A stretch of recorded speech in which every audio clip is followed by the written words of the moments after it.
Let's start with the key idea. I think Swati touched upon this. So the core is, if you're doing what most people are doing, you'll end up where most people end up, right? But the challenge is majority of people keep doing what most people are doing, because by definition, that's the thing, right? So to have standout careers, you have to pick unconventional ideas and be right about it. That is the hard part. That's true with careers, that's true with startups, right? Any idea that is successful, Sam Altman says this very beautifully. So you have to have a counterintuitive idea, you have to be a contrarian and be right to have outsized impact, to have like an outsized growth, disproportionate growth, right? So that is the key idea. So we'll look at multiple things which are unconventional here. So any thoughts on this idea? I think Swati, you had mentioned exactly this in some other words, but any other thoughts on this? I think, okay, there is a very, what do I say, fine line between, being overly critical about oneself and trying to be analytical about what you're doing, Krishna. I am guilty of, I think I have this imposter syndrome every once in a while, and I'm like too critical of my work. If this is not giving the desired impact, the first thing is like, where did I go wrong? Instead of thinking, what could I have done better? And something, and one more thing is like, it's very important to be relevant. So, and yeah, like, it's just that another thing is like, LinkedIn can't be your source of inspiration all the time. Just Yeah. every now and then you have to keep I feel like self introspection is more important. Like, hey, this is what I wanted to achieve. Am I getting lost in this task, or am I really achieving my goal? As they say, like, short recoverable setbacks are better than a long non recoverable one. Yeah, that's experimenting quickly, recovering is a key part of the I liberty. would say try sooner and fail fast. Yeah. So a lot of what we are talking about all feels like we are talking about building startups, right? Fail fast.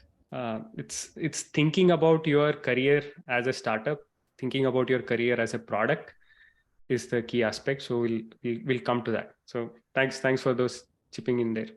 Adi, you had something? Yeah, I just wanted to respond to your question earlier about how I think one of the things that I'm noticing from my network, and it's easier said than done, is to really invest your efforts in what you truly believe in. And a lot of times, what you truly believe in might not be the latest trend, uh, or might not be the most popular thing currently, but purely by virtue of the fact that you believe in it and you're emotionally invested in it, it might yield results in the future. Like I have a favorite anecdote of a friend who invested time in learning ML way before it was a buzzword, uh, and he just focused on creating like hobby projects. And rather than the actual job he was doing, that hobby, that side project of his got him a job in Nvidia, and he picked that job only. He didn't know about Nvidia at that point, and he picked that job only because it was a 20-minute drive from his place, and that changed his life. And Yeah. today he leads like the self-driving project for Nvidia at this point. And so the thing he keeps telling me is that yeah, he got a big opportunity because he invested time in things that he truly believed in and he truly enjoyed. And sometimes that might just turn out to be a matter of luck, but yeah. Yeah, totally. So the thing is, I think this ties to Jeff Bezos' quote, which I really love. So you can't chase a wave. You can only position yourself to the next coming wave, right? So if you are like surfing, you can't be, once the wave is gone, the wave is gone, right? So what you do well, and just wait for the wave. Pick a thing that you will enjoy doing, and just wait for the wave to so that you can ride it. So very relevant. Thank you for sharing that. And one more thing, Krishna, I think I know, like, it's not, I mean, it's a good thing to keep pushing the envelope, to bring yourself out of, I mean, come out of the comfort zone. A lot of times we do forget to play on our strengths, and I think that kind of awareness is necessary. Like, if you Yeah. really want to position yourself for the right opportunities, I think 7 out of 10 times, like, people play by their strengths. Yeah. Like, you cannot experiment or come out of your comfort zone when you're really looking for an opportunity that is going to make an orbital shift in your life. 100%. So folks who have been part of the Career Accelerator Bootcamp, like they can tell you this. I think 30% of that bootcamp is focusing on uncovering your strengths, and how do we double down on that, and like doing activities to really use your strengths. So 100% resonate with you. This bootcamp will not be focusing on that, but like that is a really important aspect of doubling down on your strength. Okay. Great call. So again, extension of this is competition is for losers. Does anyone know like whose quote is this? Has anyone heard this before?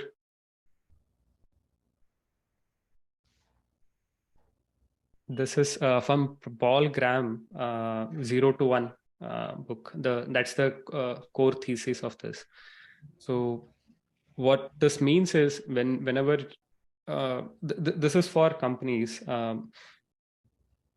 you get disproportionate value if you make competition irrelevant.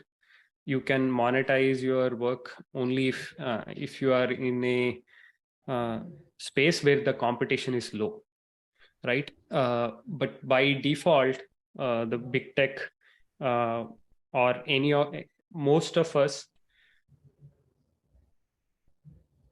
usually are cogs, even myself included, usually are cogs, replaceable cogs, right? So there is there are 100 different people who are competing for your role. If you're just going by the job definition, 100 other people are competing for that job. But how do you not have competition for yourself where you are the person who your leadership or your company or the market outside is looking for? That happens only when you are not just competing for the average job, right? So this is an important mindset. This is this is super hard to do. So like even a staff engineer, right? There is staff or staff engineer and SD3 in many companies. So that role, there are hundreds of people who are technically eligible for that job description there, right? So how do you? It's not just about the interview. So it's about how do you build a profile where you are so unique in a key domain that people will come look for you, or opportunities will start flowing to you. So competition is for losers is a key idea. So let's look at what is the opposite of competition? If you don't want competition, what is the opposite of competition? So if you look at companies, just to give you some hint, if you look at companies, who are the people who don't have any competition? It used to be Google in search. Google doesn't have any competition, but with OpenAI, things have changed, right? Radical disruption there. So before OpenAI, what was Google? Google was a monopoly, right? So monopoly, right? yeah, monopoly, right? So you want your career to be a monopoly, like your skill set to be a monopoly. So how do you do that? Like, what are the other monopolies you can think of, right? Apple is a monopoly because of their ecosystem.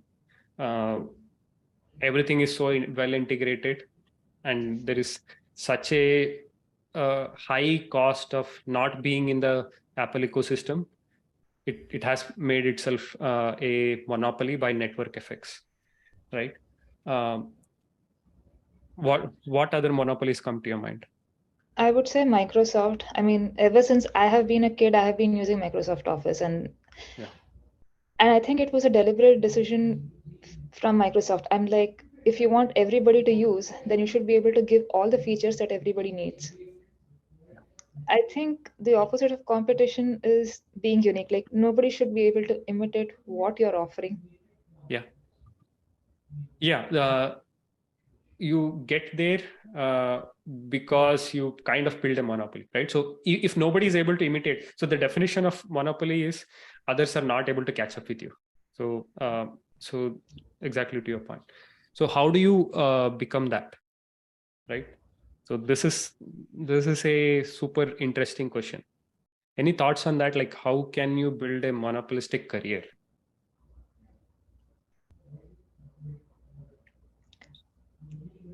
So I Krishna, think something this is about too. Go ahead. yeah, I said something about like blue ocean or blue waters, right? Right. So thing is actually like bring out your passion and actually just keep on exploring it, getting better and better day by day, right? That itself will give you that edge, right, to create your own market in a way, right? But then yeah, finding your own passion given the busy life that we have is not easy. That's where we struggle. Yeah. That's one way of doing it. Yeah. So One, is yeah, everyone one. clear on the blue ocean? What Vijay mentioned? So opposite of blue ocean is red ocean. Red ocean is where where competitors are fighting and there is a lot of blood in the water, right? Blue ocean is where there is not much competition, um, and you have to constantly create and look for waters which are blue, and you move towards those blue waters. What that means in your career is you are trying to pick areas which by you are deliberately picking areas which are your strengths, and there is intrinsically lower competition. So if you are able to find places where the competition is low and the rewards are high, you have an unfair advantage. But that means that you are constantly exploring the waters. You are taking risks and going and seeing, hey, is this water blue or red? If it turns out to be red, you start moving and figuring out if this is this water blue or red. So you are constantly looking for blue oceans where the competition is low and the rewards are high. It is risky. There is higher chance of failure, but if you hit a spot, you can reap rewards for a couple of years, but eventually that will become red because others are also looking, right? So you have to be in this constant cycle of innovation and looking for getting to a blue ocean. And once you are in a blue ocean, keep looking for the next blue ocean because it will eventually become a red ocean. So that's the core of that blue ocean strategy. Vijay, thanks for bringing that up. They're very relevant to this discussion. So, when you say picking something with low competition, right? Does it like in practically is it like always choosing one kind of role or one kind of domain or other ways of what other ways are there like to pick something that is low in competition? Is it like some skill or something? Yeah, great question. This is wonderful question. So I think Nafsir, we talked about a concept of skill stacking in the Career Excel Bootcamp, right? So skill stacking is a way where you can become unique. So you are a developer. So I'm assuming you are a developer. You are at Google. You are a senior engineer at Google or a staff engineer at Google. How do you differentiate yourself from others, right? So you are trying to differentiate.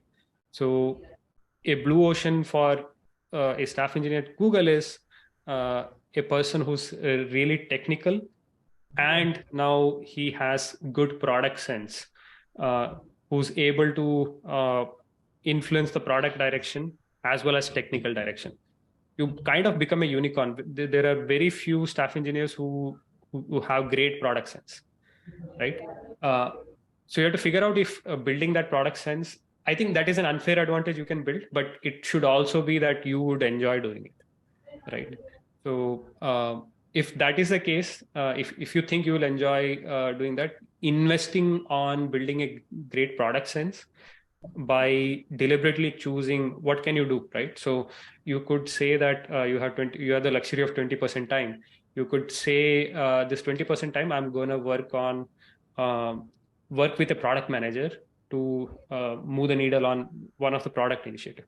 So you are building a new skill set which would make you kind of a very unique person, and it's not many people have that inclination. So it's kind of a relatively blue ocean which will stay blue for a long time, right? So you're making competition irrelevant for the other. You're not competing on the things that other staff engineers are competing on, which is, okay, what is the highest impact project? I'm going and asking my manager what is the highest impact project. You are now in a blue ocean, which is risky because you are building a new skill. You could fail there. You could completely bomb. But if you keep your core skill set along with, you're not transitioning completely to product, but you are building great product sense. Now, product managers would want to work with you, right? Because they know that this is the person to go if I want to launch something quickly, because this person gets it, right? I don't have to convince them. I don't have to get things on their roadmap, fight for things to get prioritized to just run a experiment. This person gets it. This person has good product intuition to launch experiments faster. If you become known as a person who can experiment faster by partnering closely with product, or even without a product, you become kind of a unicorn there, right? So you created a blue ocean for yourself. That is one example, but it could be that skill stacking could be anything. Like it could be applying generative AI in something. It could be you have high degree of customer empathy. Most engineers don't even go talk to customer support, right? So if you build that, if you pick the blue ocean to be, I'll be the most customer obsessed engineer in Google, you will be creating opportunities, and you'll be talking to people who other engineers are not talking to, and you will be creating impact, right? So couple of examples of how you could be thinking about that. Was that helpful? Yeah, definitely. So from what I understand, mainly work on like the skill stacking, but go with your strengths, or at least somewhat prefer your strength. Yeah. And look around you what people need. Yeah, this is true for you because I know Google has this culture of 20% thing. It might not work for everyone, but they could take short-term assignments there, right? So if you're not just obsessed about growing to the next level, if you say, suppose you got recently promoted, there is a time where you don't have too much vested interest on, like, hey, I've built towards my next promotion.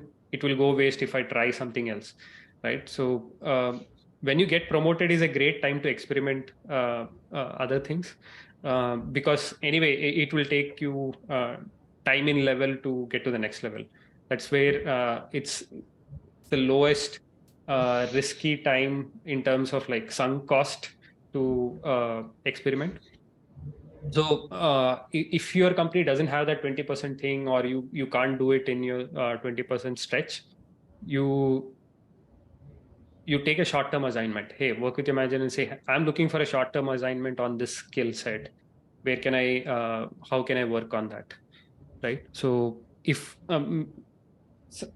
companies have it, but if there are like critical deadlines, you are not able to move completely to a new short-term assignment, you can say, hey, how can I work on, say, 20%, 30% short-term assignment that builds my core skill set, that helps me make competition irrelevant for myself. So Great question. Thanks for that discussion. You went on a really good tangent there. Adi? Yeah, I was just trying to answer the question around how we can create a monopoly for our career. And one of the things that came to my mind, again, I'd love to get feedback, was the Ikigai diagram, which talks about what you love, what you're good at, what the world needs, and what you can get paid for. I think if we can create that kind of a confluence in our career, I think that's easier said than done, but that can, I'm guessing, create value for us because it's a constant driving factor. Uh, yeah, so like I personally love dance a lot, and but from a technical career perspective, that might mean nothing. But if I can maybe invest time in creating a platform that brings the best dance instructors to your drawing room, that might add value, and I might get paid for that, and I could end up creating a monopoly for myself. Yeah, that's a wonderful example. The only angle I would add to that Ikigai diagram is what you'll get paid for disproportionately, right? So if you can look for that part, then if that is a priority for you, right? So yeah, the scale and leverage that you're building through that platform is a great example of like, okay, I'm building leverage, not just like doing something. I'm not selling my time by just connecting people, but I'm building a platform that I can leverage. So that's a great example. Anand? So I just had a question related to the blue ocean. So I moved into the Middle East like a couple of years ago as a Kony developer. So most of the banks in the Middle East use this technology called Kony. But so I can see the pay is easier. I mean, a lot more. There's a lot less competition. But then you don't really enjoy what you do day to day because there's a lot of restrictions in a bank. And so you think, is it worth like living like this, or is it just better to go back to a product organization back in maybe let's say India or something where you learn a lot more, but I would say life's a lot more comfortable here. But yeah, just something like this. So you something like the blue ocean. This is what I could think of. So yeah, suggestions or something. Yeah, I think you can answer that question because we none of us know the context that you are in. But looks like the trade-off that you're trying to make is quality of life in the Middle East, pay quality of life in the Middle East versus getting the risk of getting stagnated in a domain which you are kind of not liking now, and which is that the core of the question? Yeah, you rephrased it correctly. Yeah, so it's it's a tough one, man. We have to so we don't know your priorities in terms of like financial and all of that, but if looks like your heart is already starting to think of that, it's a good indication to dive deep and make a decision. Like it's one of the branches that you have to take, right? But the good thing is it's you have so many opportunities. So being in India, can you earn in dollars? That's one thing that if you think money is the biggest factor, you are in Middle East and you are stuck in a domain that you don't like, can you be in India on a domain that you like and earn in dollars is something that I would start thinking deeply. Okay. Thank you. Swati? Yeah, Krishna, when we spoke about the blue ocean and how to have a monopoly, one thing that I think I deliberately think upon is like, what is the problem that people are struggling to solve and still have not solved? But often it's just not enough if you think like, it's okay, you can train yourself to think that way, but how do you identify the problems? So that is one thing. If you get a good head start once you realize that. Yeah. I think the way to get good at identifying problems is to identify a lot of problems and fail at a lot of them, and then you build intuition. judgment and intuition you only build by making mistakes, or you learn from. So I'll not jump the gun on the next few slides. We'll answer that. That will get answered. If it's not answered, just bring that up again. Okay, Swati. Okay. So because I want to take it in a structured way. Okay. I want to answer that in a structured way. Adi? Yeah, I had a question on the point you mentioned earlier around investing in skills that help you make disproportionate money. But if you're looking at it from the perspective of skills that get you disproportionate isn't that already red ocean? Like, for example, Gen AI or LLMs already seems like it's past the early adoption stage, and it's already red ocean, I think, as of today. So isn't that too late? How do you identify a skill that can make you disproportionate money before it becomes mainstream or before it becomes red ocean? Yeah, so I would disagree with that. Like, I think if you go by just news articles, 10 LinkedIn posts around 10 tools that that will change your life, AI tools, right? So those would create an optics that it is already a red ocean. So I don't think Gen AI has reached a point like all the startups. I think 95, 99% of the startups that are working in that space don't have a core problem that they are trying to solve. It's Me Too, several Me Too products. Yes, it looks like there are Me Too products competing. It's a red ocean in that sense if you look at the tools, but underlying I think application and solving customer problem, I think there's so much more to go there.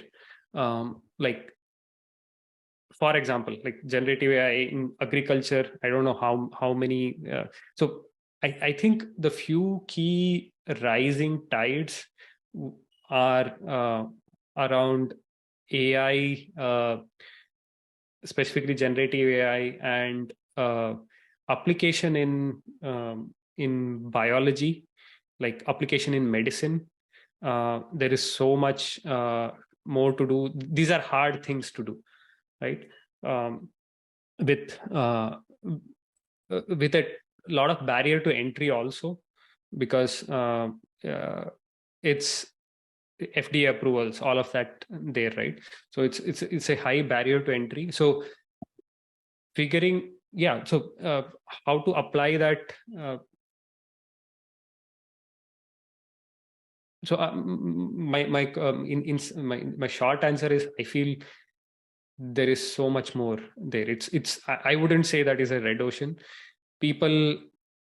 It feels like red ocean because anything that people see doing, the first thing, I wouldn't say it's a bad strategy. I think it's a good strategy to imitate first, right? Any good artist does that, right? So if you look at artist training or curriculum, they imitate excellent artists from the past.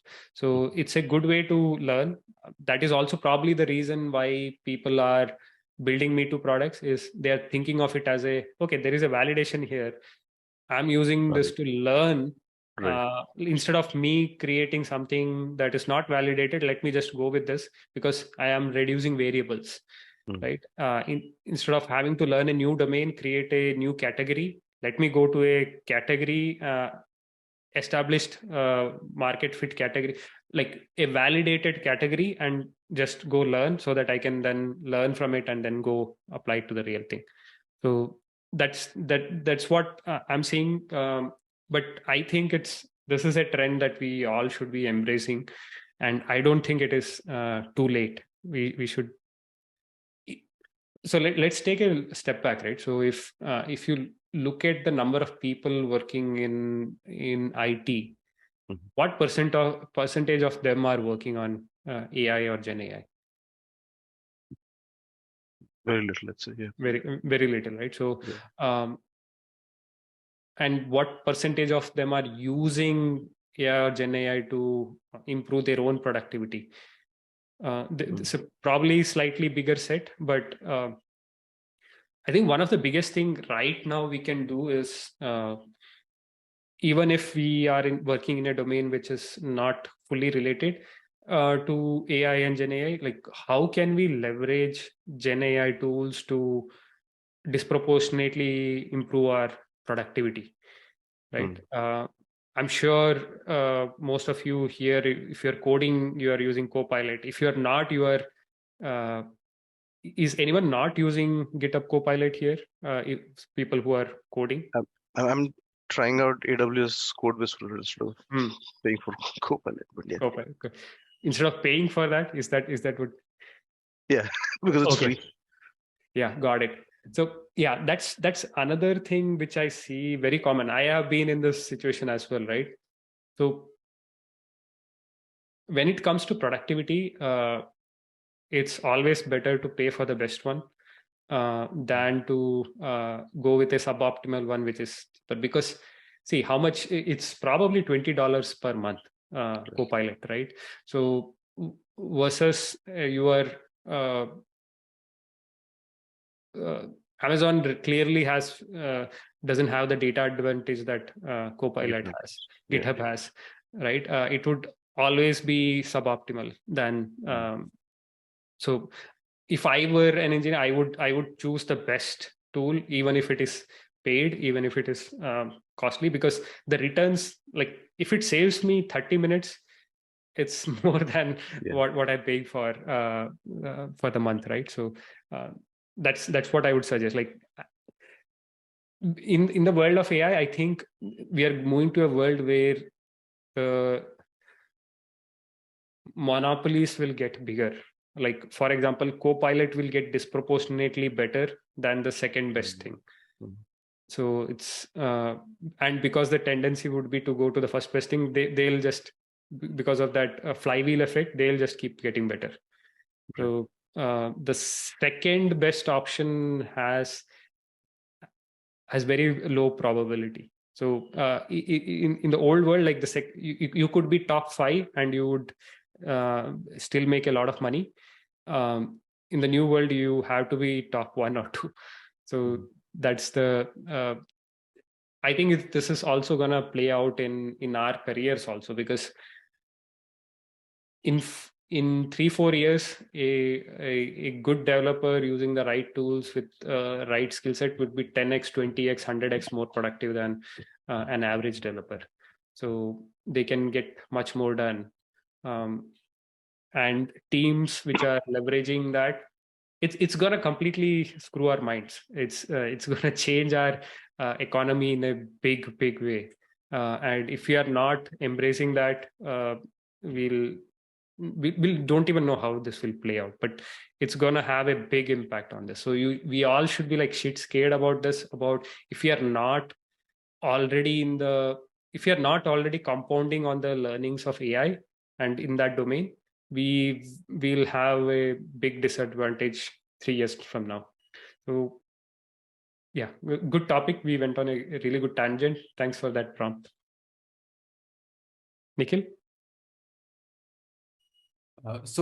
Just the last point, Krishna, you mentioned around be cognizant of the right set of tools, right? And maybe AI specific tools for productivity. Will it be possible for you to just share the list you are using maybe in one of the Slack chats? One you already mentioned, right? Copilot, right? Yeah. Right. Yeah. So Copilot, ChatGPT. ChatGPT now has become like I use this tool which tracks my usage of the tool. So every day I'm spending 30 minutes to 1 hour on ChatGPT. It's amazing how much it's changing my productivity. What am I using it for? I'm using it to like steelman my ideas, which is like once I write a proposal, I ask it to create counter arguments for it, like ask questions my CEO will ask me on this proposal. Why is this proposal?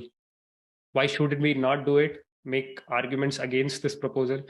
So I'm using this as like and it's amazing the kind of questions even my CEO wouldn't ask sometimes. The quality of that questions are really good, and it's going to only get better. So it's you should be on this. This is a train you should not miss. If you are not using it, please start using it. So Nikhil, so these two are my primary things. But in my workflow, I'm not using like image generation, all of those I'm not using. But ChatGPT, Copilot, I think if you are using, I think they are in a maturity level where they are already at least very conservatively 2x in productivity. We mandated in my current role in my startup, we mandated using it. We started with a pilot. Like all our test cases, not all, I would say at least 70% of our test cases ChatGPT is writing. So like Copilot plus ChatGPT is writing. So which is like insane productivity for engineers. So if you're not using it, please feel scared. I don't usually use that word, but please feel scared and use if that helps you, if that helps you motivate to adopt using it, please do that. Thanks, Krishna. Swati? Yeah, Krishna. So AI has been the buzzword for for like last 6 or 8 months, and now I haven't had a chance to use ChatGPT or Copilot in my workspace. But one thing is like, I mean, since it is in the initial stages of adaptation by a lot of companies, we talk about using ChatGPT for emails and all. Do you foresee a future where the SDE roles can get replaced by these AI? Because a lot of emphasis is given on improving your coding skills and all that. So if I'm in a situation where I'm not competing with people and a machine, so how do I position myself uniquely? What will be Yeah. the kind of roles in the future for engineers? Yeah. This is a great question. I ponder on this a lot. I don't have a great answer, but what would matter a lot is people who are business centered.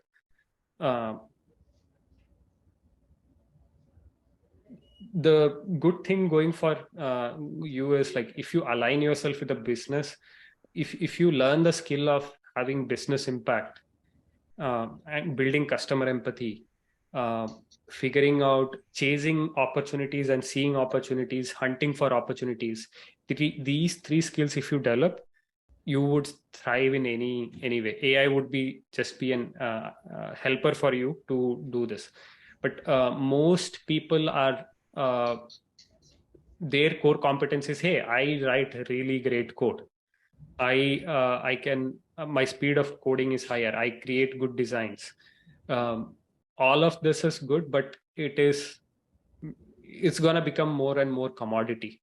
What is not going to become commoditized is business acumen, building business acumen, using AI to solve business problems for your business and having impact to your business. I don't think it will ever go out of fashion. It would, and if you are leveraging these tools to have bigger and bigger impact on the business, I think the role, you might not be called an engineer, software engineer. You might be called something else. I don't know what it would be, but like those kind of roles will be in high demand. And I think in future there would be a lot of 1%, 2%, 3% companies that that will have outsized valuation because they are solving customer problem with AI with a very small team. So this is the fuzzy picture that I have, which I think is very true. This is going to happen. So how can you be that? How can you position to be in those small teams leveraging AI to solve business problems? This is what, if I am an engineer, this is what I would be thinking on. Okay. So again, no one can give you a crystal clear answer because it's so fuzzy out in the future. But directionally, I have a really strong conviction this is where it is heading. Because I would my love for, biggest because we have this diverse group. I would love for any counter takes or any interesting takes on this topic. Like, how would the future look like uh, for an engineer? my biggest predicament is today coding is considered a skill. Tomorrow there is an algorithm doing that. It is no longer a skill. Hey, why Yeah. should I pay you X amount of dollars when when I can license a software that does the same work for me?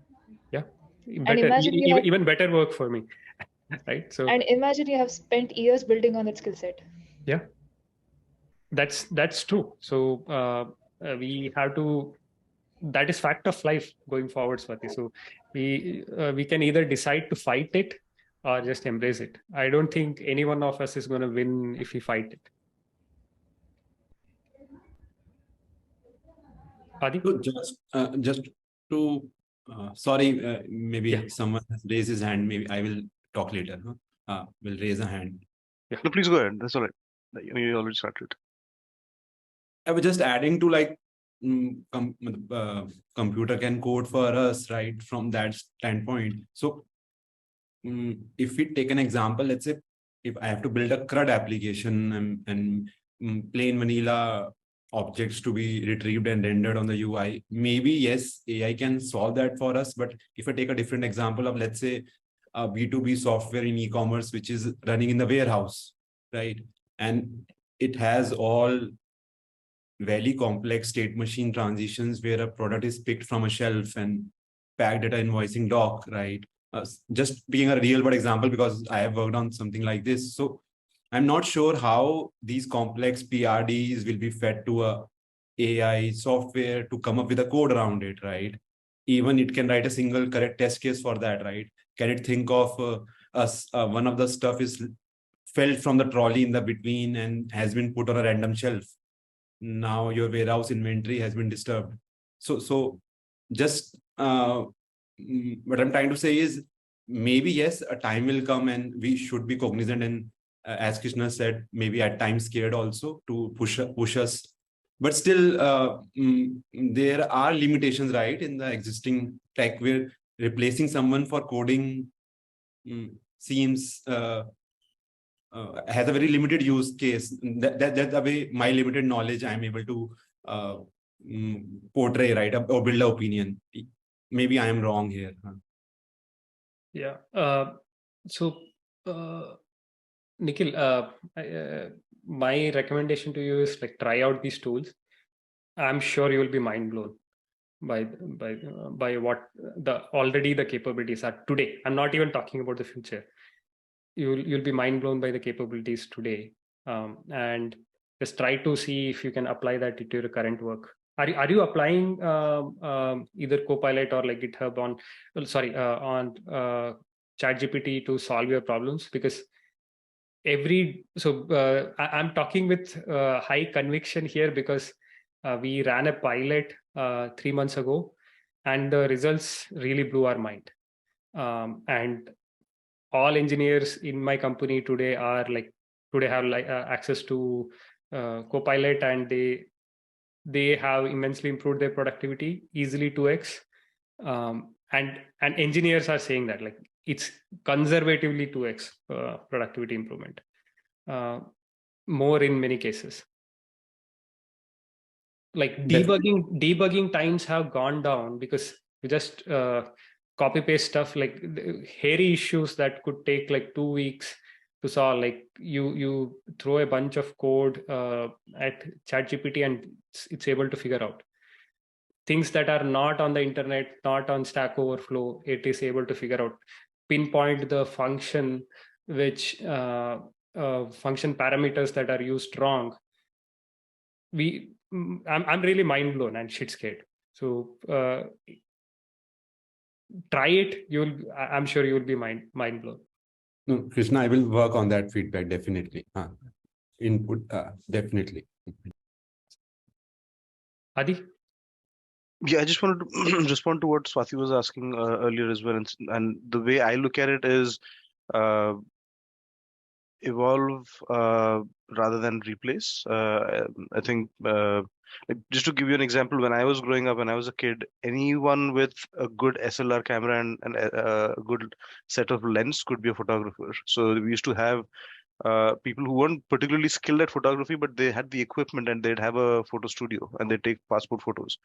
Now those jobs are gone because of the smartphone, but good good photographers continue to use a DSLR. So my point is to your point earlier, Krishna. Like, I think the top 1-2 people who are extremely good at it might not get replaced, but everyone who's just cruising along with certain skill sets with mediocrity or above average will either have to evolve. Like, there are a lot of filmmakers who use an iPhone for filmmaking today. So either you will have to evolve with the new tools to keep ourselves continue to be valued, or we'll have to be at like the top of the food chain to not be affected by these tools at all. Yeah, that's a great analogy there. Thanks for connecting those two dots. And Nikhil, like coding jobs would exist, but like the companies who need a team of 30 would need a team of 3. So that's where I see things are going. So so will you be in that 3 or will you be in that 27 is the question. That's the hard part.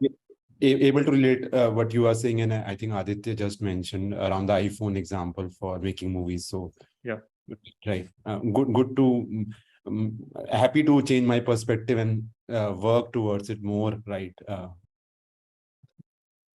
Awesome. So how to build monopoly? We talked about a few things. We talked about blue ocean. So don't compete for projects. Think about differentiation. So this is the keyword here. If I have to summarize all of this boot camp, differentiating yourself, being deliberate about it, that is the key thing. And it's super hard. We'll try to do that with some activities, but it's going to be super hard. And this is not just like this week and next week. We'll try to do activities around how to differentiate ourselves over the in the community going forward as well, because it's not something that you can do in 2 weeks. So one thing I want you to take away is like you should be really thinking about what is my key differentiator, what is it that I'm uniquely qualified for today. If I'm not uniquely qualified for today, 2 years down the line, what would I want to be uniquely qualified for? That would set me up in a place where opportunities will flow to me and I can decide which to swing at, right? How do I place myself 2 years down the line where opportunities are flowing to me and I get to pick, versus I scrambling for how do I survive in the new world? So we have a action item. So we are almost out of time.